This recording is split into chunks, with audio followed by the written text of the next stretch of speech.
तर नमस्कार मित्रांनो, कसे आहेत तुम्ही? हसताय ना? हसायलाच पाहिजे. आणि या मिनी ब्लॉगमध्ये तुमचं स्वागत आहे. तर चला आजच्या दिवसाला सुरुवात करत आहे. आता चाललो आहे बघा मस्त की जेवणावर ताव मारतो मस्त की एकदम बोला तरी मस्त डाळ केली आहे, तिखट डाळ मम्मीने.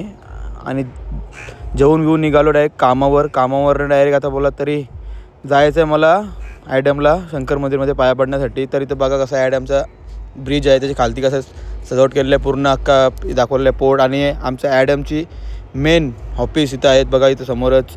आणि हा रस्ता बोला तरी एकदम खूप छान रस्ता आहे. इथे आला तर असं वाटतं मला पूर्ण गोव्याला घुमायला गेलो असं वाटत असतं मला. कधी पण आलो मी इथं. खूप चांगला रस्ता इथं बनवलेला आहे आणि मला खूप मजा येते या रस्त्याला. मग आता देऊळ बंद आहे तर दर्शन तर घेता येणार नाही, कारण देवळाचं चालू आहे. तर काम चालू आहे देवळाचं. तरी ते हात लांबशीच हात जोडलेले आहेत. आणि तिथून निघालेलो आहे मी कामावरनं बोला तरी आता वाजलेत 7 संध्याकाळचे बोला तरी. तर मच्छरदा होती केबिनमध्ये आणि कंपनीचं नाव बघा आमच्या गणेश बँजो लिमिटेड.